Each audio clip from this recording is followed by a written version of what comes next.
Hello there and welcome. My name is Dr. Lauren Helm, and in this video I will be talking about the potentially single most important relationship that you can have throughout your life, and that is the relationship that you hold with yourself. I will be talking about what can be done to better understand why we relate to ourselves the way that we do, and what we can do to improve upon the health of our relationship with ourselves. Take a moment to pause and reflect on the relationship that you have with yourself. What is it like? So many of us have difficulty answering this question because we are not even sure what it means. It may be the first time that we've even recognized that we do indeed have a relationship with ourselves, whether we are consciously aware of it or not. We have had this relationship with ourselves since we were young children, and it has continued to evolve throughout our lives. However, as opposed to many other relationships that come and go, this relationship is here to stay whether we like it or not, and it has the power to influence our lives like no other relationship may. We are often powerfully affected when others respond to us with kindness, love, or acceptance, which can foster a fundamental sense of trust and safety in being who we are. We can be just as powerfully affected when others who play significant roles in our lives respond to us with harshness, criticism, judgment, or condemnation, making relationships feel unsafe, the source of emotional pain. The ways that others respond to us, and we to them, have great power in affecting how we experience relationships in general. Consider now how you typically respond to yourself. In times of happiness or sadness, how do you relate to yourself and your experiences, such as your thoughts, your emotions, your behaviors? Is it a supportive stance characterized by gentleness, soothing, understanding, and deep trust?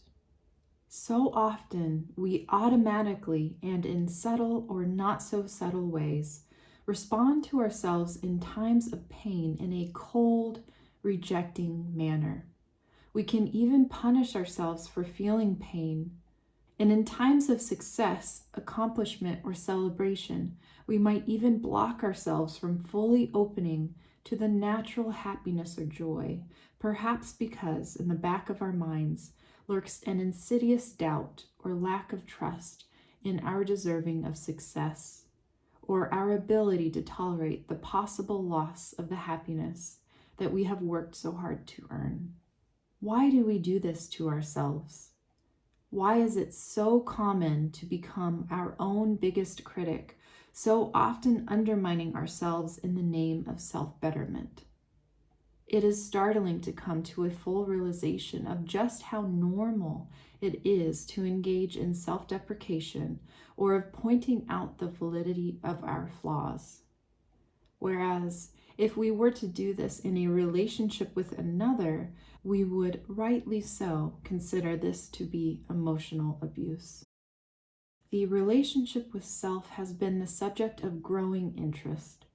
Psychologists have begun to explore why it is so common to treat ourselves so harshly, and what we can do to shift into a more authentic, resilient, strong, and nourishing stance towards ourselves.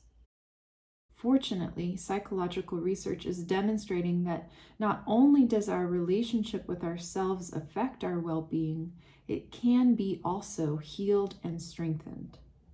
You can learn to become your own greatest resource, cultivating a radically different relationship with the very valuable, authentic you.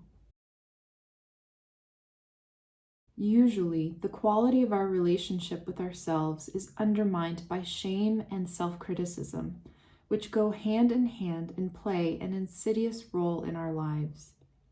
Shame results from a global negative evaluation of one's self-worth, resulting in a cascade of associated cognitive, emotional, and behavioral experiences characterized by painful self-hatred or self-loathing. Shame is typically born from the belief that I am bad or worthless, defective, unlovable, a conclusion that we often arrive at in some form or another during early childhood, when we believe that we are quite literally at the center of the universe and that good or bad things happen in our lives because of us. For example, a bad thing happened. It must have happened because of me. Therefore, I must be bad. It is not uncommon to have been also literally told that we were bad in some way or another by important figures in our lives, and unintentionally or not, sent the message that we will only be loved and accepted for being good. When these messages are repeatedly received, they are internalized and set the stage for learning that love and acceptance are conditional based on who we are and easily lost if we are not who others want us to be. In reality, we all make mistakes and mess up, and this in no way means that we are fundamentally flawed, defective, or that we are unlovable. However, when we feel shame, it truly feels like we messed up because there is something deeply wrong with who we are. Self-criticism, or the inner critic, then becomes the brain's attempt at trying to fix what is wrong with us in order to avoid being fundamentally rejected or disowned by others. But ultimately, it leaves us feeling beaten down and more miserable and isolated because we are essentially rejecting ourselves. Depending upon our later relational experiences, the modeling of others, and society's messages about who we should be, shame and self-criticism may continue to be reinforced, become more embedded, and more fully invade our sense of self. The hurt and shamed inner child within us is typically carried forward into our adult lives, perhaps hidden underground beneath our conscious awareness, but still powerfully affecting how we lead our lives and whether we feel safe enough to show up or not fully as ourselves. How do we begin reversing the damage that entrenched shame and self-criticism can cause? We can start by practicing self-validation. Self-validation is all about acknowledging and making sense of your experience. To state that something is valid does not mean that it is right or justified. Validation is not about judging or evaluating ourselves or our experiences. Validation is simply about recognizing that our experiences on some level make sense. There is a logical reason that things have come to be the way that they are if we consider the larger picture. Even more intense emotions that others may deem excessive or inappropriate are valid. It makes sense that you are feeling the way that you are because of many intertwining factors that have caused things to be the way that they are. For example, your history and past experiences, the current conditions, current coping skills, beliefs, all of these lead to the events that occur within us. This does not mean that we should or shouldn't change our experience. Dr. Marcia Linehan asserts that all emotions are valid, but not necessarily justified or condoned. But this has nothing to do with whether or not acting on the emotion is effective or helpful, or whether the intensity of the emotion matches the facts of the situation. Acknowledging our emotions, even those we believe are overreactions, is a vastly important prerequisite for change. when we make sense of our emotions as opposed to denying, resisting, or struggling with them, and acknowledge how it is that they have come to be, we also can validate that we make sense. Why is this important? So many of us grow up or live in invalidating environments that send us the message that what we naturally feel and who we are doesn't make sense in some way. This is invalidation, being told that your authentic way of being and experiencing the world is wrong in some way. When we receive the message that there is something wrong with who we naturally are, it can be extremely painful and confusing, leading to a growing distrust of our own experiences and of ourselves. We often consciously or unconsciously come to the conclusion that there is something fundamentally wrong with us, and thus we need to change who we are. It typically feels awful to believe that you don't make sense, that you are crazy for feeling a certain way, or that you can't trust your own experiences. Sometimes we run away from believing that there is something wrong with us by chasing an idea of perfection in the hopes that one day we will be wholly acceptable, loved, and make sense. As many know, trying to run away from who we truly are is a never-ending battle that often creates significant pain and suffering. Because so many of us learn that who we are does not make sense or is in some way wrong, we begin to develop a self-invalidating relationship with ourselves. It is not too surprising then that an inner critic appears to grow within and to take on a life of its own. The inner critic and its counterpart, self-compassion, have been extensively researched by Dr. Kristen Neff, a research psychologist at the University of Texas at Austin. Dr. Neff has done a great deal of work to bring the concept of self-compassion to the Western psychological field. A rapidly growing body of research is discovering just how key self-compassion is to our well-being, and may be the antidote to the musings of the inner self-critic.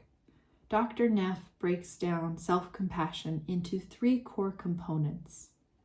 Self-kindness, which is referring to the ability to be gentle or kind with oneself during suffering, as opposed to self-judgment, which is the tendency to be harsh or critical towards oneself. Common humanity refers to the recognition that we are united in our suffering. All human beings experience pain, and this is actually something that connects us.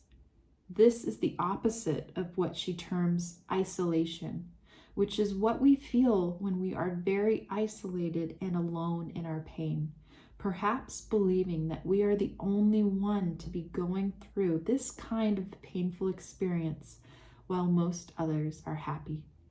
Mindfulness refers to the ability to be aware of and allowing of emotions, as opposed to over-identification, which is when we fixate on, overly identify with, or grab onto negative emotional states.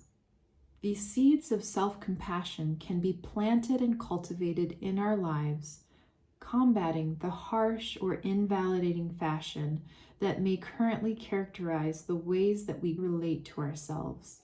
Dr. Neff provides free meditations and self-compassion exercises for just that purpose.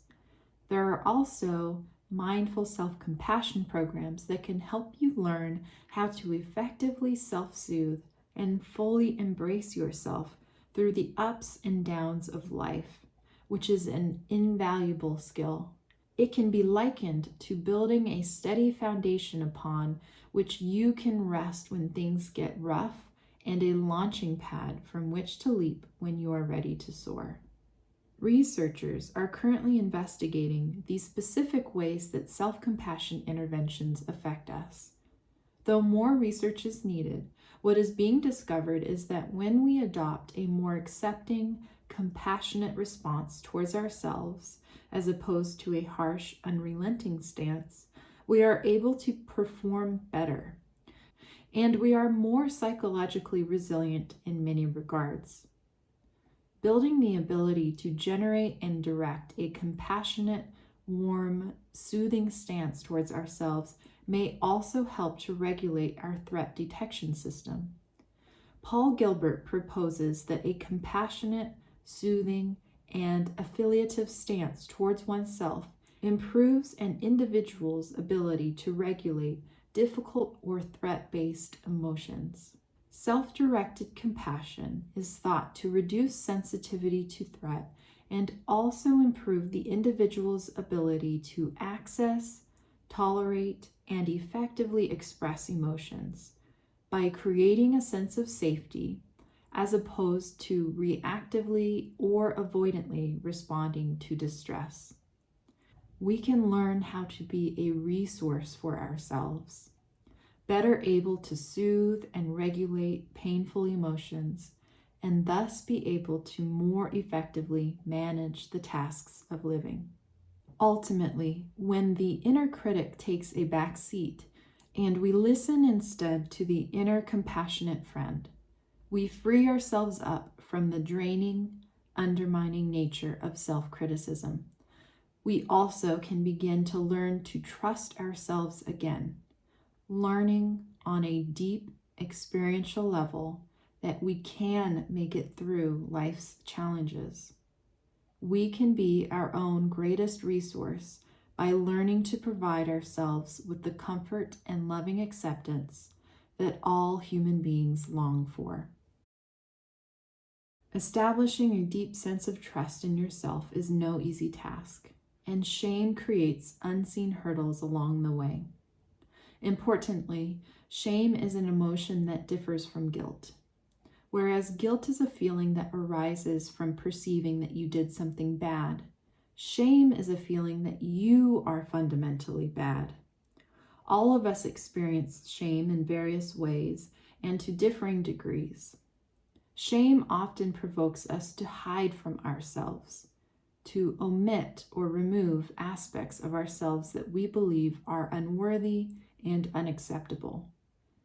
This disconnecting from parts of ourselves can be thought of as akin to putting a blindfold on, or even more extreme, trying to cut off a major limb because we judged this limb as being undesirable or bad. This approach usually does not serve us very well and just makes things more painful and challenging in the long run. Attempting to hide from ourselves creates a major disconnect. If we are not truly in touch with the fullness of who we really are, all of the good and the bad, how can we have a solid, healthy relationship with ourselves? How can we be self-aware enough to connect with a sense of wholeness if we are hiding from ourselves on some level? Trusting in yourself can be thought of as rooted in self-awareness. For example, fully owning what your true preferences and dislikes are, what your strengths are, and what areas you are still developing and growing in, and what you really want for yourself, versus what you believe others think you should do. How can you really rely on and believe in yourself to navigate life effectively when you cannot really see who you are with clarity? A commitment to authenticity, daring to be freely and truly you, all of who you are, exactly as you are, imperfections and all, can be quite a liberating experience. It can also be excruciatingly vulnerable. When we are authentic and truly open to who we are, it can feel vulnerable and as though we are being exposed. There is no hiding of ourselves away as a form of self-protection. Dr. Brené Brown discusses her theory about the power of vulnerability and authenticity, along with what she calls wholehearted living. Her research has led her to discover that shame was one of the strongest barriers to vulnerability and authenticity, and short-circuited fulfilled and connected living. How can we successfully open to authentic, wholehearted living? Radical acceptance of the self may be an option. Dr. Tara Brach discusses the power of radically accepting oneself. Self-worth is no longer contingent upon the ways that we often define ourselves, such as through our relationships, roles in society, achievements, and so on. It is a radical letting go of judgment of ourselves and a practice of recognizing our inherent worth just as we are in this moment. This does not mean that we give up on growing and developing. On the contrary, this level of self-acceptance supports us in being fully who we are and who we want to be. It is like allowing yourself to finally take a deep breath of relief, knowing that you can release any self-protective masks or defenses that have long weighed you down, and that even without these layers of protection, on a truly fundamental level, you will be okay. In fact, you may experience being freer and more alive than ever before, connecting with what is truly vital and meaningful to you. When we can rest in a deep knowing of our own self-worth, trustworthiness, and resilience, we are free to explore life in an entirely different way. Ultimately, trying to force yourself to be other than who you truly are and beating yourself up when you are not who you think you should be can dramatically drain and wear you down. Vitality naturally comes from connectedness. Why not make a commitment to connect with yourself in a radically different way today? It is essential to remember that this is a process and by no means occurs overnight. Each moment is an opportunity to practice awareness and acceptance of yourself, or to judge and reject yourself. Treat yourself as you imagine your closest friend or loved one would want to be treated, and you may be amazed at the results.